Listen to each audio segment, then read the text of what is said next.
Hello, glad to have you on the Signature Show. I am Vin Martin Obiora Ilo. 14 years ago, the Oronsaye report was presented to the federal government. Unfortunately, the government of the day did not act on it for reasons best known to it. Years after, the Buhari regime had tried to implement the report, but at the end of the day, nothing came out of it.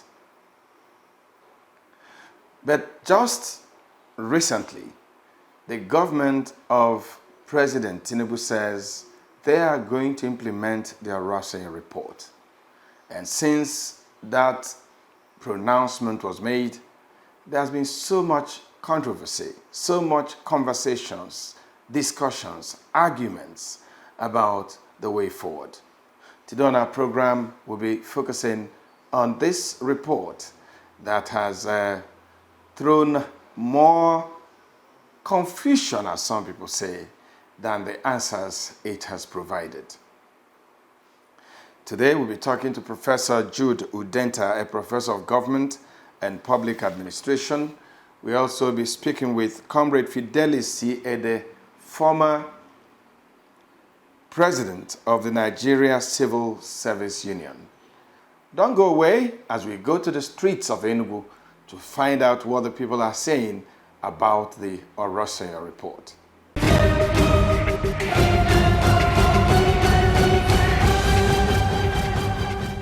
Well, there's been a lot of duplications in Nigerian ministries and departments and interministerial affairs.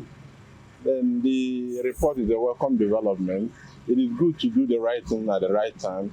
We've been talking about cutting the cost of governance because it's part of the problem we have in this country. There are a lot of duplication, money is spent for nothing in most cases.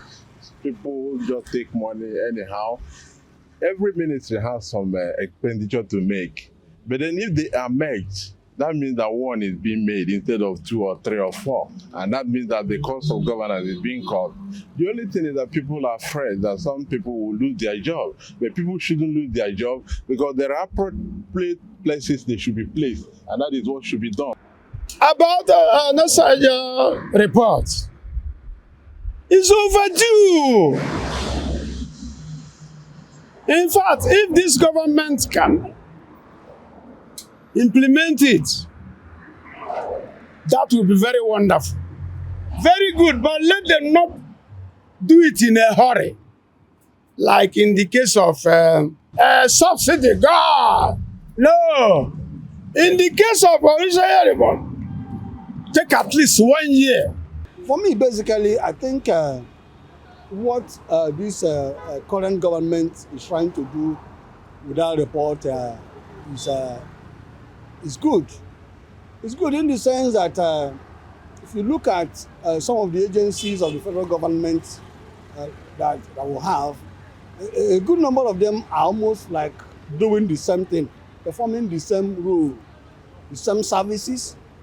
And in some of all these agencies also, you go there and you discover that they're not doing anything. You know, so I think now that there is hardship everywhere, the cost of living is high, even cost of running government is also on the high side. I think this is the right time to give that report a thought. You know, implement that report and see how at least it could pan out. It is a very nice idea to bring the totality of these people to a unison voice. But the issue there is, can it remedy the situation of Nigeria corruption indeed? The level of Nigeria corruption has gone to alarming proportion and it's become unbearable. So you are trying to bring all these parastatals and you want to make them together. I've not seen any meaningful thing that we can achieve unless they came out with a blueprint to tell us this is what they have in mind. You know, the president is a politician. That's one thing. And Politicians are never sincere. That's one thing I understand. How do you think you can cut down governance by emerging these people? Where will those workers go? If you emerge them, where will those workers go? When he's telling you that nobody will lose his job, that's a blatant lie. People are going to lose their job because you cannot pack all of them. You cannot pack all of them into one ministry. And that was why they were separated. All I know is that he's playing politics. He's just playing politics and there is nothing working out of it. I believe some of them are good. Some ministries are supposed to be merged. Some are not supposed to. Example. It's just like that when you talk of all these communication firms like media industries like NTA, Radio Nigeria, VON, I believe they should go under Federal Broadcasting of Nigeria, as they said. At least let them answer one name. It doesn't mean anything. There's no problem. But there are some, like the Pilgrimage Commission they are talking about. Some of them are good, some of them are not good. But my own problem is, if they are doing it, let them do it sincerely. Nigerians have been clamoring for the implementation of that report ever since the committee came up with the report. I think it is a welcome development. Implementing the report will go a long way in saving Nigeria so many things, to save costs, and contrary to what so many people are saying, that it will lead to job loss, I don't think so. The people that will be affected, I think, are just the politicians, maybe the members of the boards of all those parastatals that will now be collapsed into one board, the DGs and all that. Because when you merge three of them, you only have one DG, you have one board that will be overseeing all those things. But the career civil servants are there, and they will continue to be there. It won't affect them in any way.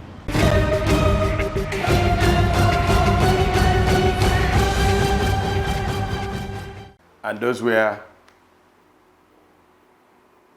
people on the streets of Enugu talking about the Oronsaye report. Before we bring our guests, let's bring you a special report which traces the history of this report.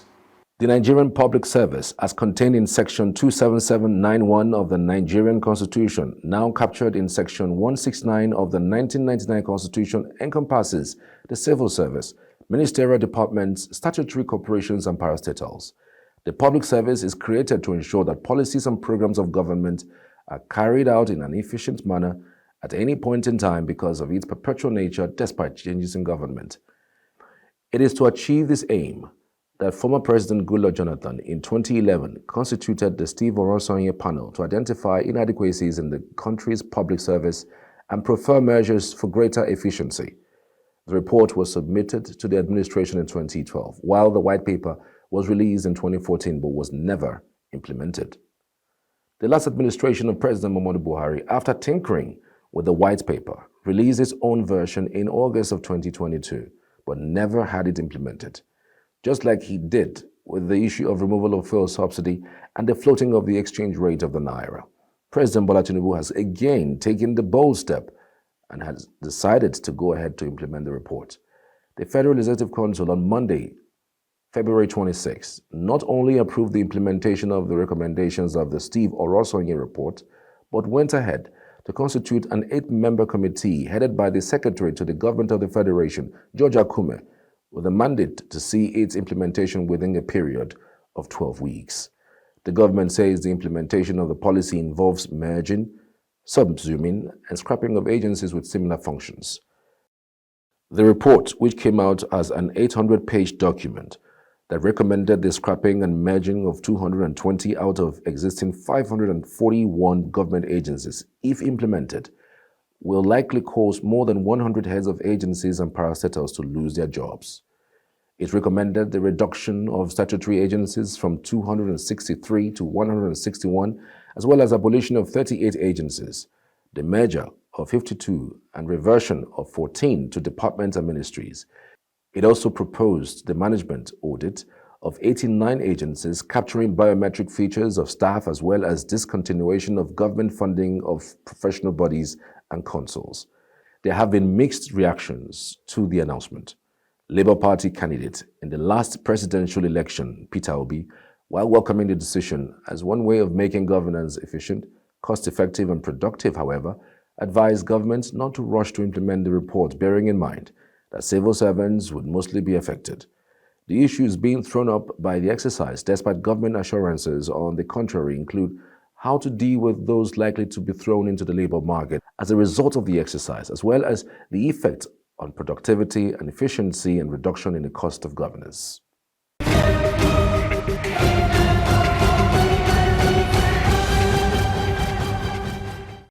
My pleasure to welcome you to the Signature Show, Professor. Thank you. Well, for 14 years, the Oronsaye report has been gathering dust. Yes, I acknowledge the fact that a couple of times governments had talked about it, looked at it, made the noise around it. But the truth is that for 14 years, nothing was done. And suddenly, the new government is saying, we want to go back to it. We want to implement some of the items in that report. For so many people, they think this intervention is coming too late, that even the currency of suggestions may not really be something we still have to run with. Do you think it's coming too late? Yeah, thank you. First, about coming too late, I do not think so. Because whatever is good will remain good. Because 14 years, yes, is a lot of time. But when we look at the goal of the Stephen Oronsaye report, which is about enhancing efficiency and then restructuring, then that becomes the focus. It's never too late to talk of efficiency. It's never too late to talk of restructuring or reorganization. These were the things that led to that particular report. Yes, maybe for political exigency, particularly because some of you that are in politics, you understand that sometimes people don't have the will. There's what is called the will, the political will to take some risks. And that happened to Goodluck Ebele Jonathan. Being a good man, when the report came to him, and following the 2011 crisis, so he couldn't enter into that mayhem at that particular time. Then he continued to wait through until he left. Buhari himself came in, and we know Buhari and his own systems. And that's how, even, there was a white paper of 2014. And then Buhari came and wrote the second white paper, 2020, 2022. But still, nothing happened. So I do not think it is like coming too late. The question is, are we really ready? Because there's a man called Chukwemeka Odumegwu Dim, Dike Diorama, one of them. He says, he once said, like in 1982, that we prefer posturing to action. The question I have now is, are we sure that we are not posturing? Because if we are not posturing, then let us see it. Because the issue is, we want to cut the cost of administration. That's what we are being told. We want to cut the cost of administration. And is it true that we want to really cut the cost of administration? Well, that's something we find out in the coming weeks and months. But you are very at home with some of the suggestions in the Oronsaye report. Okay. And from what I know, it will mean that some ministries will be merged, some will be scrapped, a lot of rejigging in the entire system. What kind of impact is it going to have? But also remember that in our country, when you are doing something, people are going to read other meanings to it. What are the implications of doing this now? People are looking at, people are talking of job losses. That's what people are talking about. I am not looking at that particular angle because it is not true. I have been in the public service since 1989. And under the military, from 1990 to 1994, they came up with this idea of reorganization, this kind of thing. And I want to use my own university, ESUT then, after the creation of Enugu State. The military administrator first told us to reduce the number of departments. So we had public administration, business administration, marketing and supply, and CRD in one department. So I'm trying to say something. Now we have these 4 departments, almost 5, in one department, under Mr. Odaya. So there was no HOD public administration, there was no HOD business administration, there was no HOD marketing, there was no HOD CRD. Are we together? So you have only one HOD. So what I'm trying to drive at is that we are talking of elite losses. The biggest problem of Nigeria is, because when we're talking of job losses, yes, some people are not going to be HODs. Because for every HOD, you have to give him maintenance, what do we call it? There's some money. Allowance, yeah? Allowance. You have to have that on a revenue. You have to have that allowance for maintenance of the HOD. So instead of having 5 HODs, we now have 1 HOD. Instead of having 5 ministers, we might have 1 or 2. Yeah, so because the truth of the matter is that the question you have just asked me is, throwing back at me, the issue is, are we sincere about it? Because when we are, I'm so happy that I'm meeting you here today. And when we were in the primary school, we used to have not more than 7 to 11 commissioners. We used to have federal commissioners and state commissioners. We were not having ministers in our primary school days. It was state commissioner, federal commissioner. Now we have 24 ministries. Minister for this, minister of this, minister from this. And we're talking about reduction of cost of administration. Why are we looking at sacking the ordinary person? Why are we not using the issue of, we want to cut cost of administration and be sincere about it? In 1986, during the political debate under Professor Kuki, I was a copper then. That's when I was ending my service as a copper. And I presented a paper, even though it was handwritten. And I was talking of this idea of reduction of cost. And I said, Nigeria should go and adopt the parliamentary system. First, we're going to have a unicameral federal legislature, just like we have in states. Unicameral. Now, why should we are talking of reducing cost of administration, and we are still having a former governor who is now a serving minister, who is now a senator, and we are trying to cut costs. When our parents were fighting in Nigeria in the 60s and 50s, in the 1950s, nobody took politics as a job. Politics was not an occupation.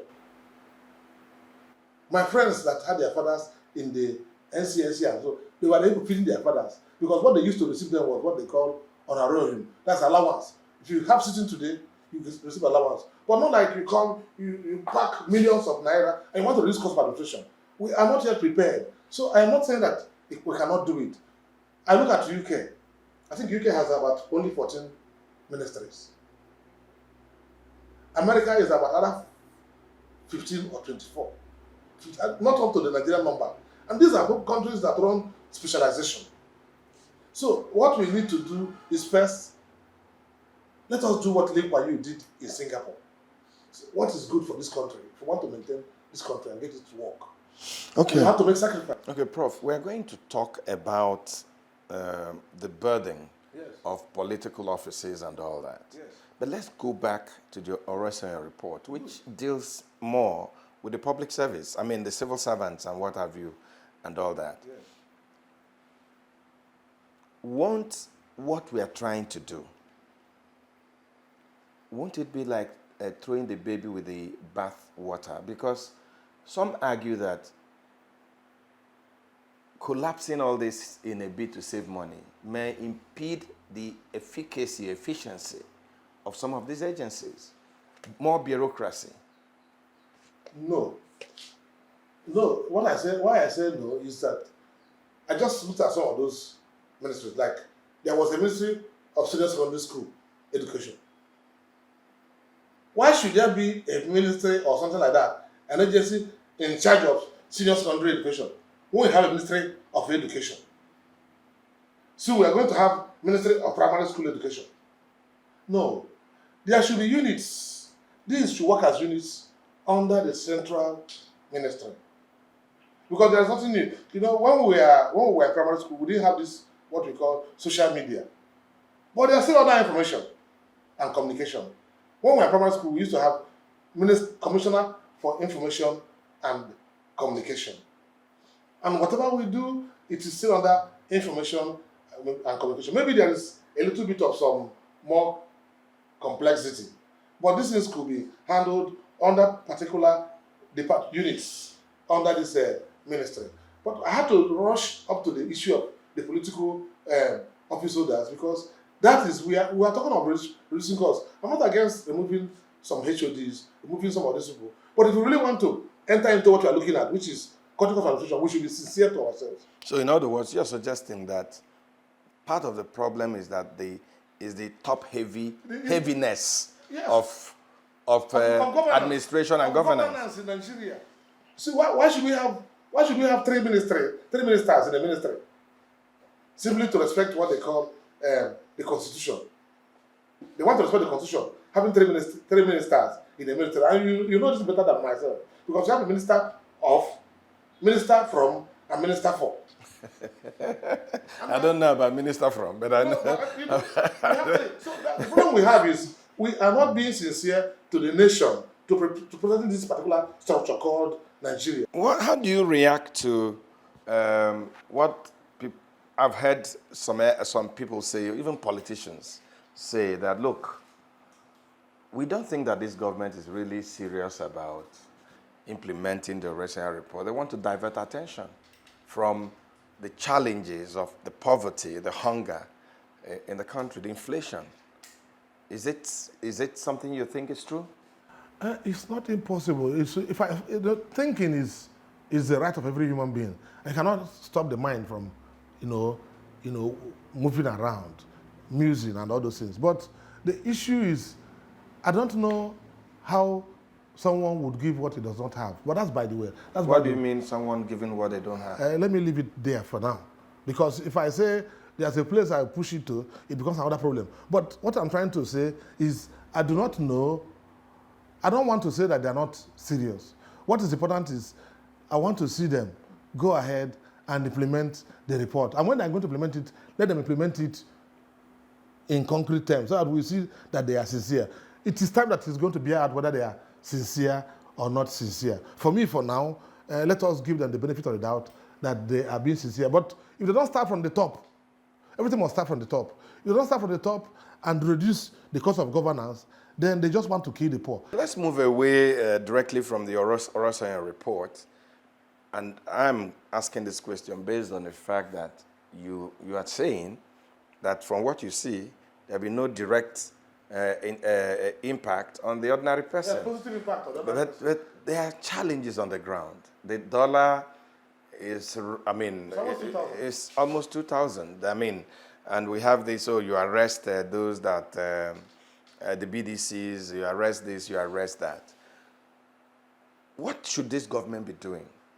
In your opinion, should this government do right now to give a breather to Nigerians? Because this has become even bigger than big men and small men and No, it is still about, I don't want to bring in class into this place, but it is still a class issue.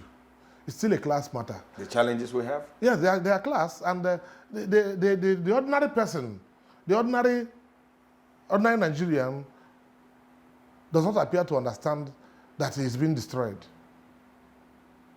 And we are now having only the top level and the underground people. So we don't have middle class any longer. We don't have a middle class, and that's a very big problem. So to that extent, because when you just mentioned the BDCs, what are they attacking the BDCs for? What are they attacking the BDCs for? These people are trying to survive. They are trying to survive. All these people, we are just increasing, we try to hit one person and somebody is enjoying, somebody is saying, yes, they are punishing the Northerners, they are punishing the Easterners, they are punishing the Westerners. That is the way of the elite playing with the ordinary people. So, but having said that, my hope as I told somebody last time, is that I cannot be in a craft or vessel or whatever and wish it to crash. So I don't wish this our craft or vessel or vehicle to crash. So I support the idea of Oronsaye report implementation. But if we are looking at the bigger picture, which is cutting cost of administration, we should really face it. And we should face it by beginning to look at, the ministers, the senators, the members of the House of Reps, the governors, so that you now get money to put into service. Because there's any money that is spent the other place cannot go the other place. So that's what I want to look at in that regard. And it's left for the ordinary masses. I want us to go back to Kano State. There's a state called Kano State in Nigeria. The federal government had planned to take away Kano State from the NNPP, something like that. And the people of Kano went into the streets and sang their song and gave them an indicator that it's either you want us to all be alive or we are all dead. And everybody woke up. So the masses of Nigeria must begin to think seriously about whether they want to be alive or they don't want to be alive. But that's by the way. You see, there's this false consciousness that one day, if Obi is riding, a very big Escalade. One day, by the grace of God, from using a barrel, I will also be riding Escalade. That is what we call false consciousness. But that's by the way. So we need to, this country can be very, very great. If Biafra could make some effort in the 70s, in the 60s, from 67 to 97, 30 months, they were able to refine. We don't have a refinery in Nigeria now. Are you aware of that? There's no refining capacity in this country. So let's look at those issues. And that was why I was asking, is the Oronsaye report the most important thing to face now, or should the government be doing some other things to turn the country around? They should do Oronsaye report. They should do other things to turn the economy around. If they want to do Oronsaye report, we cannot take it away from them. That's why they are the government. But they should also do other things. I just looked at, because when I look at the fact that they said NNPC and and Dangote refineries, they don't have crude, I was just asking myself, what is happening to this economy? They don't have crude to refine. And every day we are hearing about people stealing our coal, stealing everything from Nigeria and disappearing to other parts of the world. And we continue to ask yourself, are we human beings? Biafra refined oil, including aviation fuel, 67 to 1970. They were doing all those things. They produced their own weapons. We have people who produce AK-47 in Nigeria. People produce it here. Why can't we, the military-industrial complex in Nigeria, make use of those good hands in the north, in the west, in the east? There are people that are like that. Why do we have to bring them and shoot them? We have people that are doing, whatever refinery. Yes, you call it crude. Why don't you and get them working and get them improved? Everything that is done through marketing. Somebody must support what we are doing. So we have so much to do. But Mali says so much to say. So we have so much to do. We are not yet taking off. That's my problem. So Oronsaye may be good, but if it becomes the first step towards 1,000 miles, that will be good. But I hope it's going to be the first step. But instead of that, we are not talking of which state to win 2027. We are not looking at these realities. And part of it is that because the masses are not looking like in Kano. The masses of Nigeria must borrow sense from Kano. When they borrow sense from Kano, then everybody is going to be afraid. Both of us used to read, there's this man that was popular in our secondary school days as a novel. One of them was Want to Stay Alive, $50,000. Hardly chase. We have to begin to think of this idea of, I'm a Catholic. Today we had to read about Joseph and the brothers. They didn't want to kill Joseph, but they made him into a slave. So which one is he? When they put him out of the well and sold him, were they seeing him as a human being? Because making him a slave was also like sending him to death. So it's about our people. Are we ready to live or die? And for me, the subnational states must begin to wake up to their responsibilities. But they cannot wake up if the people, the population, the individuals, the citizens do not understand that they are citizens. We are not subjects. The problem with Nigeria is that instead of seeing ourselves as citizens, we are seeing ourselves as subjects. And that's subject mentality is our problem. But we can't say that the entire problem is just the leadership. It is. How about the followership? It is. The followership, that's why I said that the people are not seeing themselves as citizens. Both of us read about ancient Greece and Athens. A citizen is a citizen because he is a member. We are not seeing ourselves as members. We are seeing ourselves as marginals. Our duties won't be just about protesting. Are there no other ways we can, show that we are citizens? No, you invited me into using our vote? No, not just our vote. Conversations? I agree with you. This is our dear. At this level now, we are no longer talking of, protesting, but we are talking of real leadership, not leadership in terms of being in government. Yes, if we have the opportunity, we are going to do that. But about our being able to get capacity, quality participation in what is going on. We are supposed to be participants in governance. That's what we have been taught in democracy, in the West, in other parts of the world, where people have genuine democracy. So I am not talking of protest. I'm talking of the fact that we have to begin to learn to have round pegs in round holes and square pegs in square holes. Part of why our brother Goodluck Ebele Jonathan could not or failed to implement the report under his watch was because of fear, will. Our current president has will, but the question of the will is where is it directed at or to? These are the issues. But it is left for the people to get them to be properly directed, because everybody in life has fear. Even those who say they don't have fear, everybody has fear. But it depends on whether the fear is genuine or not. So finally, what will you leave for the people, the government, as we look at what government wants to do with this report? For me, I don't think there's anything too bad about this report. What is important is to hold them by their words and hold them by the major aim, which is cutting costs of administration. When they turn it against the masses, then that becomes a problem. But if they really face the cost of administration, you will now know the meaning of what they are doing, because it is possible. All those people, if you move people from, federal safety and EFCC, federal safety to the police, and EFCC to the police, and other things, IPC to the police, it's not a problem. There will be units. For this have been under the police all these years. Public Complaints Commission, maybe to the police. You get particular units that will be solving those problems under the particular office, so that we reduce that. But that's not even the problem of Nigeria. That is not the problem of Nigeria, because removing those areas will just remove some elite from their offices. But the question is, are we ready for the work that is to be done? I must thank you for coming on our show. We thank God.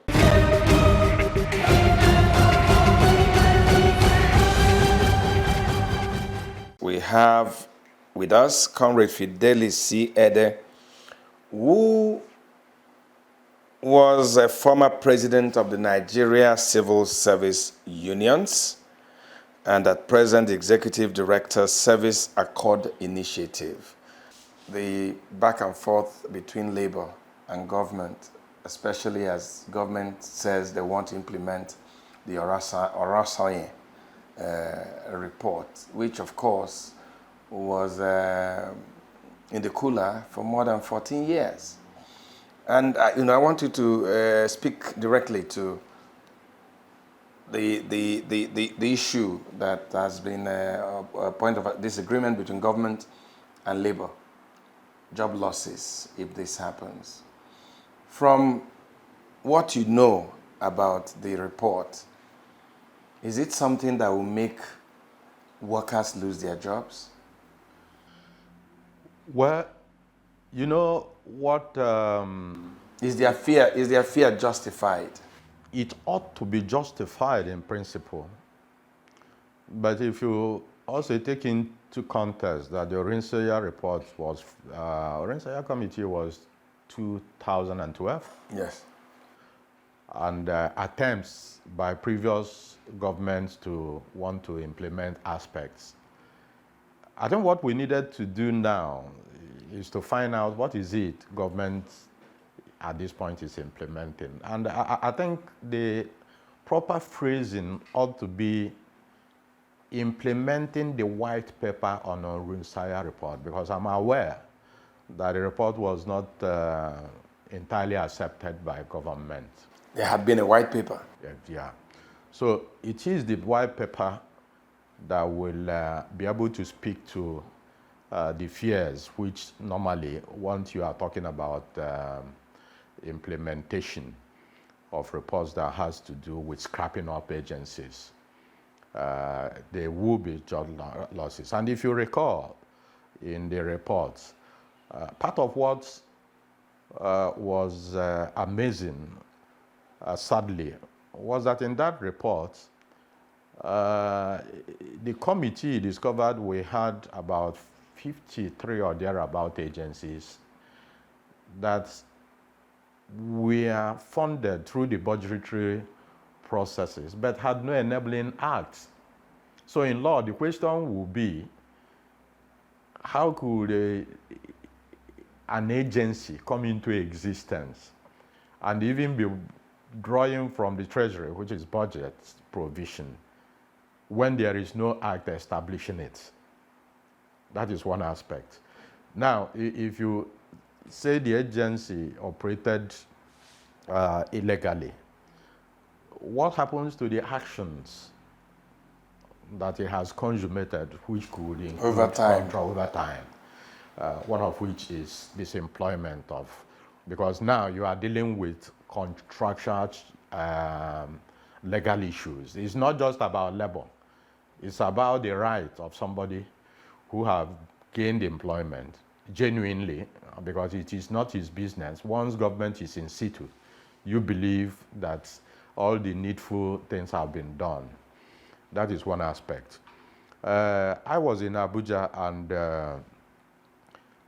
I'm aware that parts of the implementation approved in the last federal ESCO talked about merger. So if it's about merging certain agencies, I do not see strict loss of job there.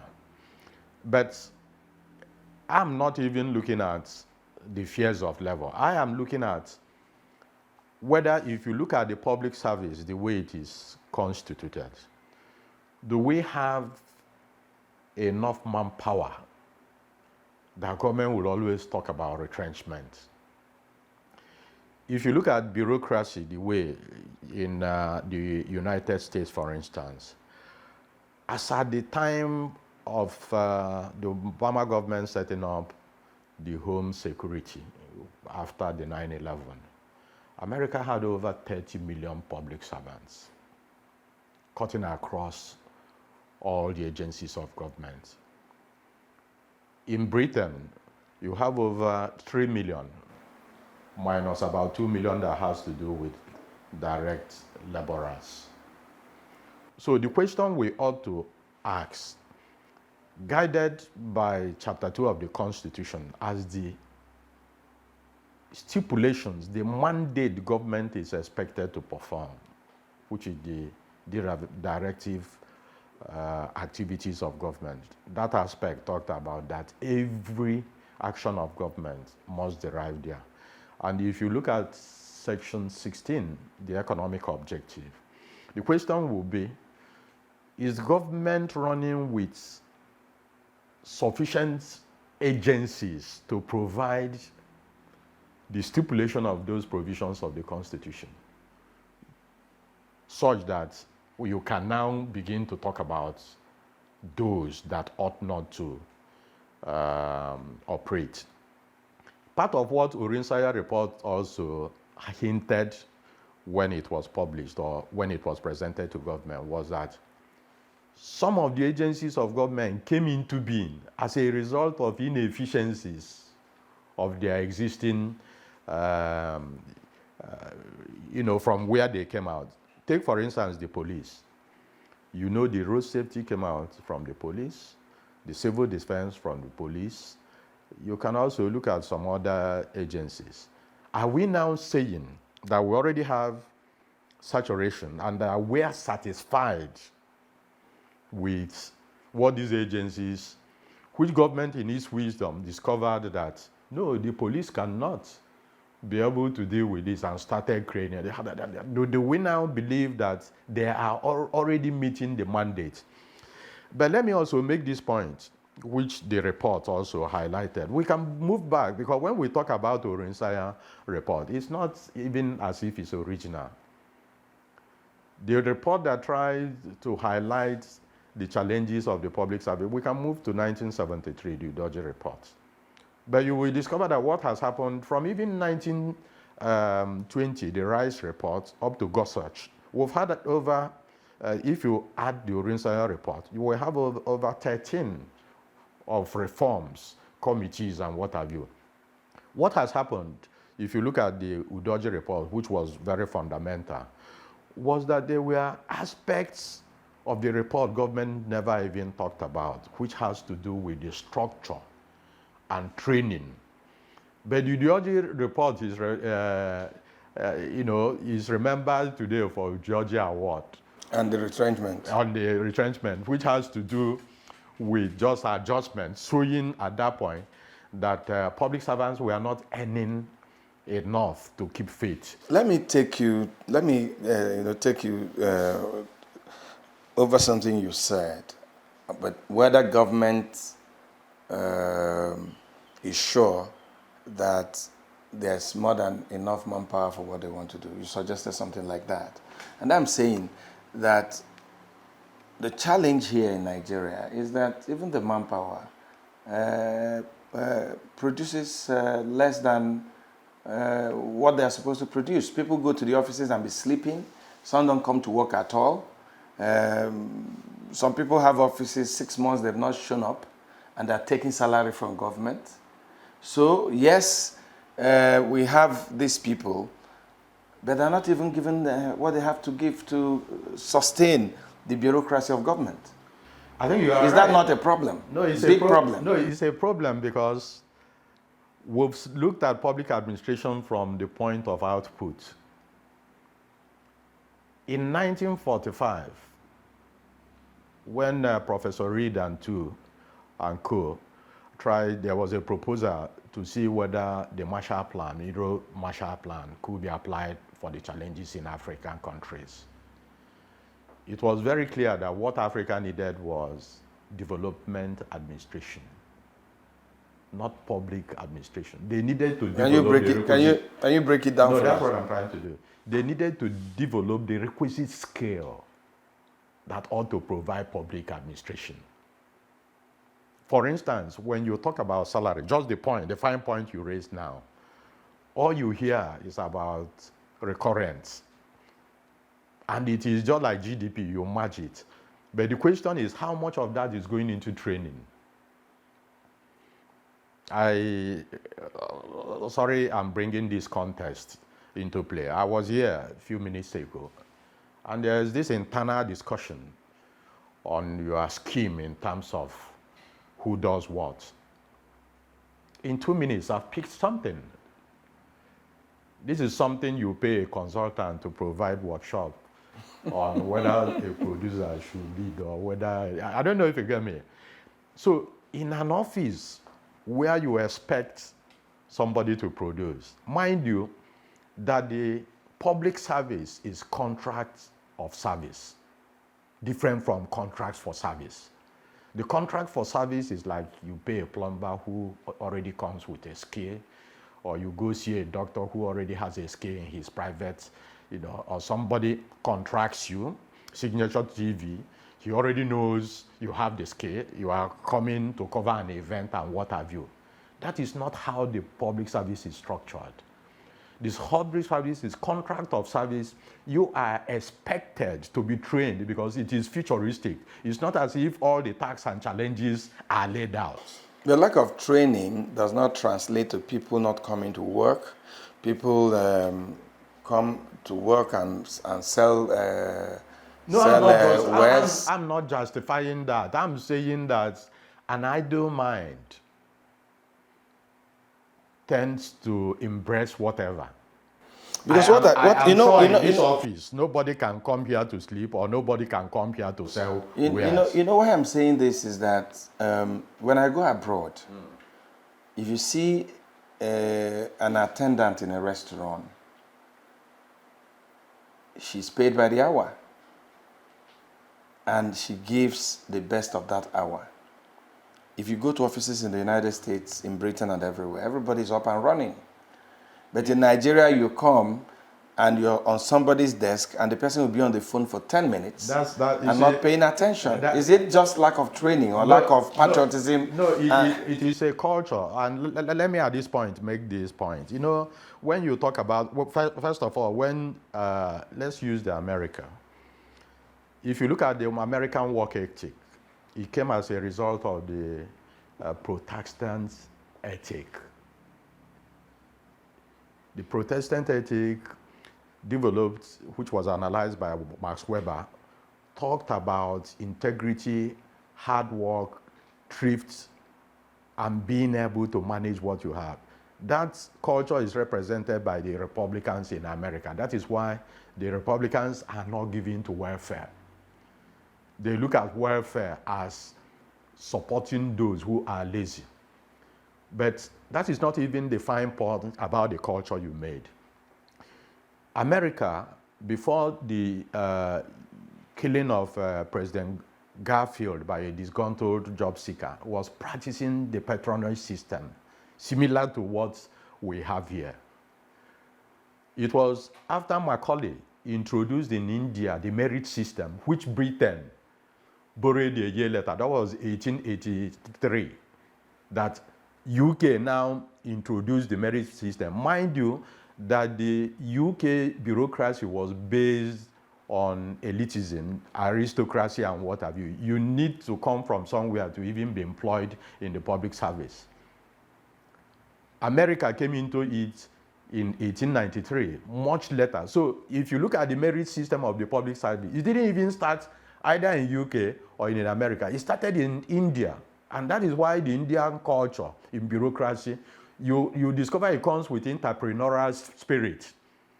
Because the point you made about hourly payment is because it is now justified that you have to earn what you're paid. What you are work. You have to work to earn. And an agency now, if they don't need you for 3 hours, don't have to keep you beyond that 3 hours. So the point I'm making is that we still practice the patronage system. Part of what Udoji discovered in his report is that traditional components seems to be dominant in the civil service of Nigeria in terms of favoritism, in terms of who recommends you and what have you. And that was part of what Maritala, though it was a very surgical approach that didn't use, the reform or retrenchment of 1975 that tried to throw away the bad water and the baby. So the point I'm making is that the public, even the Oronsaye report we are talking about, before that, has under Obasanjo, did we not try monetization? Where almost the junior cadre was fizzled out, where officers now had to be paid for their drivers, for, government no longer rent accommodation, and what has changed? What savings did government make from that? Let's go back and talk about how government and labor can synergize to make the best of the implementation of the report, the Oronsaye report. How can they work together? Well, I do not think the government, you see, the role of labor is not to want to take over the role of government. Part of what we have also missed is that in Nigeria, there is this confusion. The labor can be an obstruction. No, I know. There is this confusion as to what government represents. Because when you are talking about the Oronsaye report, you are talking about federal public servants. You are not talking about the entirety of government in Nigeria, which means at that point, government is treated as an employer. That is just the point. You also see the same thing in wage system, where, for instance, minimum wage in Nigeria have been converted to mean salary adjustments as envisaged in the Constitution. No. Minimum wage is a wage set for employers of certain category. The minimum which any employer within that category ought not to go down, which is level 1, step 1. But you discover we have converted it to mean wage adjustment, that each time it comes, it's used to adjust wages up to the point of even permanent secretaries. It's an aberration. It is not a standard. It's not seen anywhere in the world. If you also take the role of the Ministry of Labor, the Ministry of Labor ought to be an umpire. And that is why when he plays that role in the private sector, he plays it efficiently. But in the public sector, the Ministry of Labor now assumed to represent an employer, that is the federal government. And become biased. That's the point. So the point I'm making is that when I was in the system, I remember this encounter. That was when Iwineda was governor. And they said they were going to retrench workers. It was difficult for me, but I was able to get my people to buy into it. I said, I'm not going to oppose retrenchment because that is the exclusive right of the employer. But that what we will ensue is that the man must meet the condition for the retrenchment. And when we sat down and analyzed the law and computed what he needed to pay in order to retrench, because it has to be first in, last out, last in, first out. The man discovered that he needed the allocation for about 3-4 months. And that was how that matter ended. If I'm in the system today, I will not oppose retrenchment. Because with what is happening, if you get the government to pay the people their full entitlements, any worker that cannot start another meaningful life. Because the truth of the matter is that if you have done 50 years, you know at 60 you exist, or you have done 30 years, you know at 35 you exist, you will discover that the difference, which is less than 30% of your salary, is what you still spend transporting yourself. So why not take what you are entitled to and draw that as your pension? I don't know. So at times you discover that lack of information and the fact that we're all always instinctive and the emotive, we want to play to the gallery. People don't get the communication. After all, do people not voluntarily retire? I retired in 2011 after I lost the seat of NLC because I didn't see how, after being president of Civil Service Union, to come to Enugu and fit into grade level 14 job. And today I'm happier for it. So what I mean is that we must communicate to the workers' option. I remembered an incident under Mike Torrey that was under the military. It has to do with Daily Star.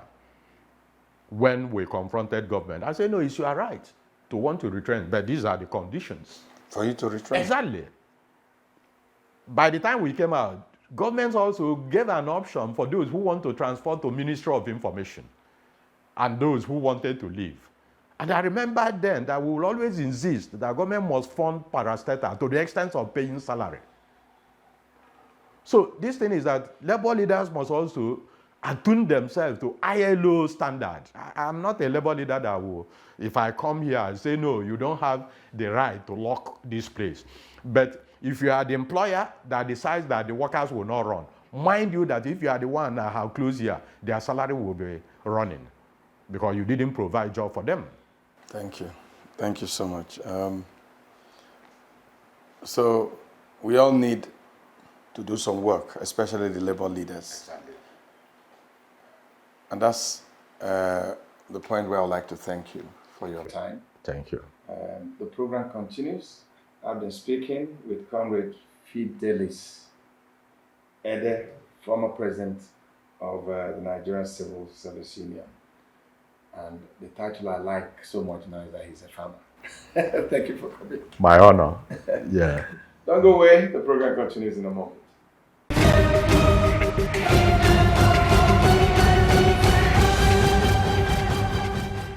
Well, that's where we draw the curtain on the signature show for today.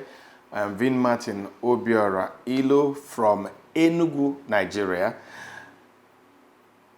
asking you to watch this program again or watch our other programs by going to signaturetv.org or following us on our social media handles. At the same time next week, bye for now.